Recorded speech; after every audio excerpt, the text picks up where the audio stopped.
contracts or have other obligations, I'd like you to explain that very transparently so that people can understand the mistakes that have been made. That might be pretty difficult, but I think that the people here came to deserve this. They came here to deserve that.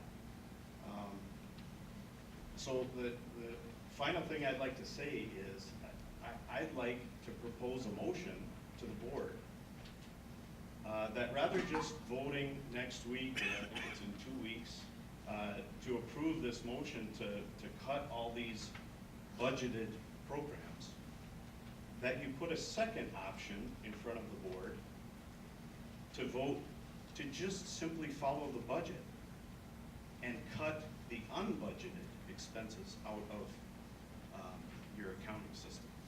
Thank you.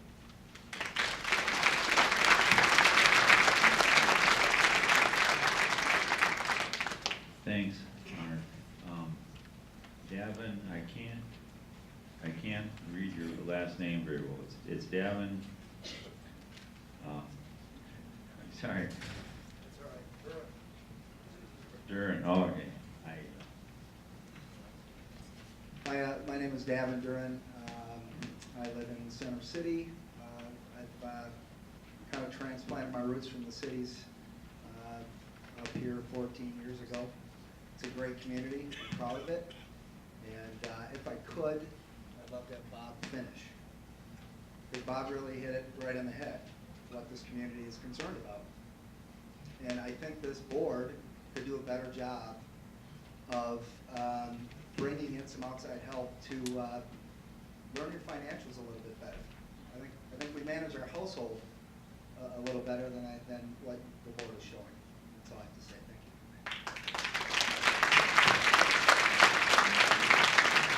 Thank you. Thank you. Teresa Nelson.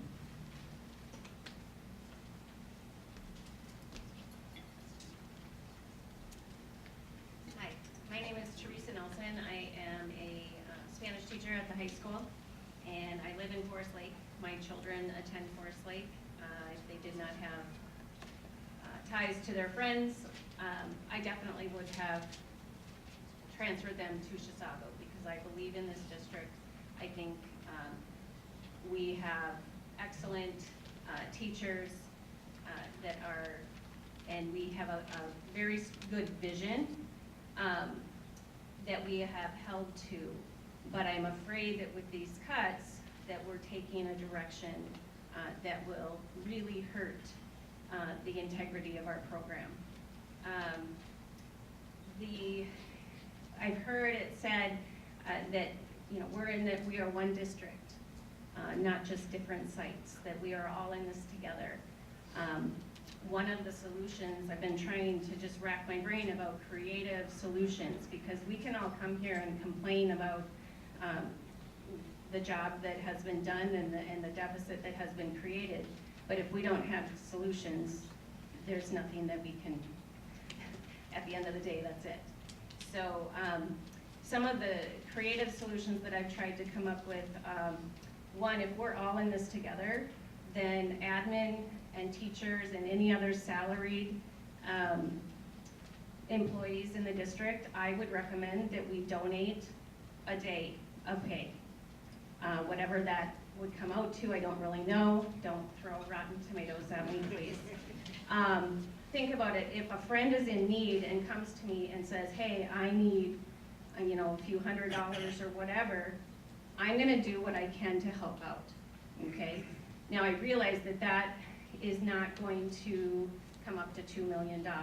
However, any little bit can help. The other thing that I've been thinking about is scheduled e-learning days at the middle school and high school level. That would reduce the transportation costs for those days. Teachers would be on site. We could have professional development potentially during that time, meetings. We would be available to assist students online. I don't know what that entails. I'm not a technology person. I'm a Spanish teacher, but that's potentially a savings. The other thing that I want to address is that I'm very concerned about being a BYOD district. And we just run the praises of the technology integration, but yet we are cutting that program.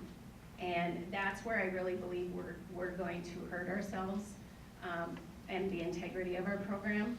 There is absolutely no way that a technology integrationist that's 2 full-time positions can go down to 1 full-time position and still maintain the integrity that we currently have. Thank you.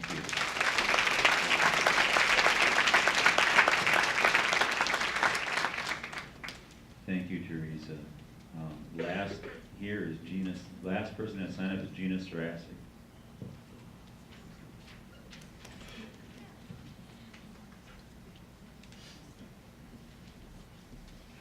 There's like pressure being last. Gina Sarasic, Center City, Minnesota, and I'm here to talk not as an employee of the school district, but as a parent and community member. I love that we are all here, because that is exactly what Mr. Jennison said. It shows that we care. And I am a Wildcat through and through. And I've gone through the stages of being sad, and then mad, and then being really angry that this had happened. Because I love our district, and I do know that we're gonna move forward, and we're gonna get through this at the expense of different things. The kiddos over there that spoke today, that's what it's all about, you know, and when I see that middle school sports and activities are going to be eliminated, it just shows me the haves and the have-nots. Because the Sarasics are going to get their kids to Little League tryouts when they're 7 years old, and I'm going to get them to practice every day, and I'm gonna pay those fees. But what about those kiddos that come in 6th grade and then 7th grade? That's their first exposure. And that exposure is where they get an opportunity, and they might not even be able to get picked up at 4:30, but they still have that opportunity to stay after school because mom and dad can't drive them at 6 o'clock to football that happens for traveling. I think there's a lot to say, there's a lot of value of parents not coaching their kiddos, because they get a clean slate when they come to the middle school. They get to have it where they don't care if it was this dad that's been coaching for 6 years. They get to have a coach that's just wanting to teach them in a way. So that's where I don't want it to be the have and the haves-nots. And that even can go into the reading program, where we have programs set up for the gifted, and we have programs set up for the kids that are making it, and we have programs for the special ed, but then what are we doing about those kids that aren't special ed? And then to take away decoding. So that's where I'm at. I'm really hopeful that we are going to move forward. I believe in this community, and I love the fact that you guys are taking this time, and I really hope that you're listening to what all of us are saying. Thank you.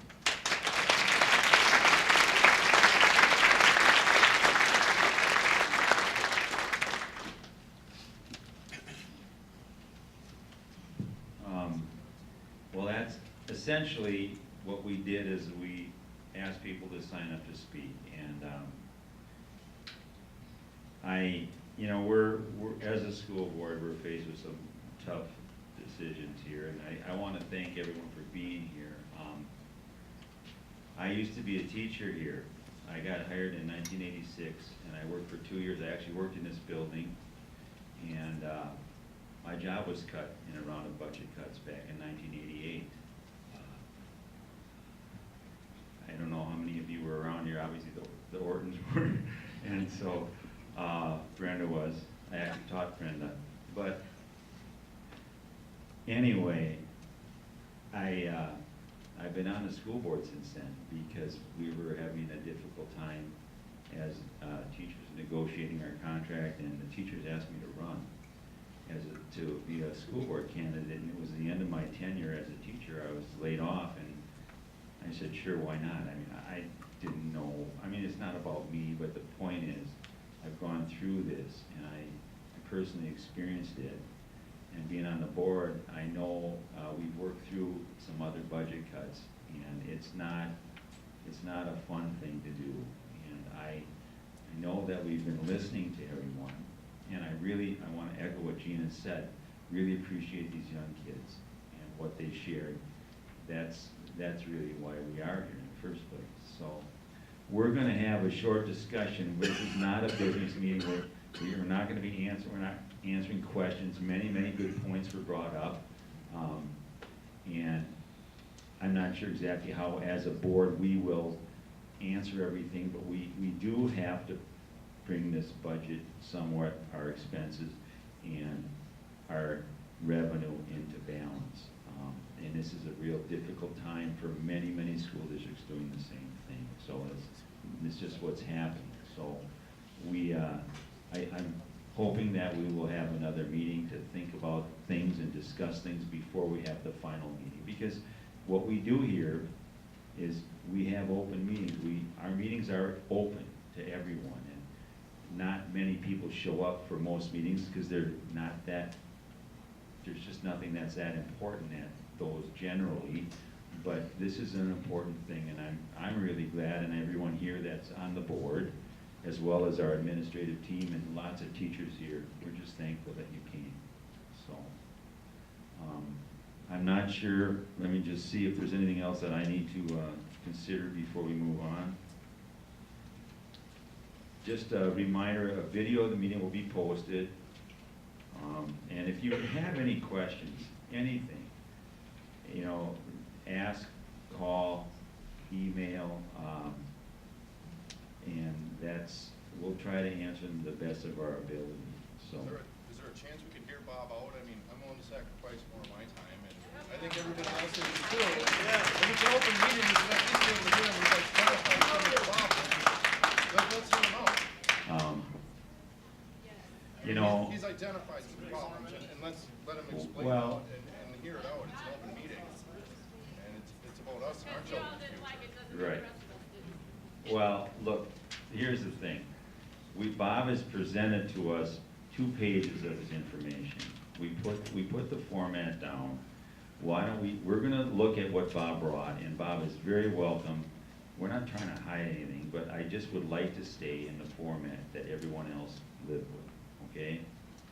And that format is open meeting, correct? I mean, Well, when I all right, listen, we're just gonna leave it where we had it, all right? We listened to people that wanted to sign up. All right, thank you. On March 17th, are you going to come back with an answer for B and C that he asked, that's on this On morning? the 19th, Yeah. we'll be discussing that, and actually, No, that's we'll what I look asked. closely at this. Are you going to be answering that? Are you Yeah, gonna yeah, identify with those we'll things? answer that, yeah. Okay.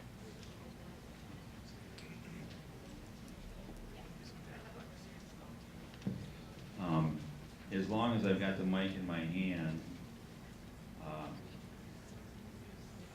I just wonder, does anyone have any comments or have anything we would like to discuss at this point? Mark, I think there's gonna be things we're definitely gonna want answered and that we need to reply to, but I would make a motion that we do set a work session so that we can get more information, we can think about what people have said to us, we can ask questions of our administrators, and we can work through these decisions in a plan meeting. I make a motion that we- I'll second it, but why don't you repeat? Yeah. I'll let Lori repeat hers. I just said I will make a motion that we add a board work session, so we're able to ask some questions, get more information, consider all that we've taken notes on, and publicly talk about the decisions we need to make. So I made a motion to have a working session on the 19th. All right, we have a motion and a second to actually have one extra meeting on the 19th. Technically, it's a working session. Our decision will be basically made on the 21st of March. So the meeting will be in this room, correct? And anyone is welcome to come that was here tonight. And that's it. Is there any other comments regarding the motion on the floor? Being none, all in favor signify by saying aye. Opposed, same sign. Motion passes. At this point, do we have anything more that we would like to discuss at the board? Being none, all in favor, I'd like to just entertain a motion to adjourn the meeting. All in favor signify by saying aye. Opposed, motion passes. Thank you for coming. We do not.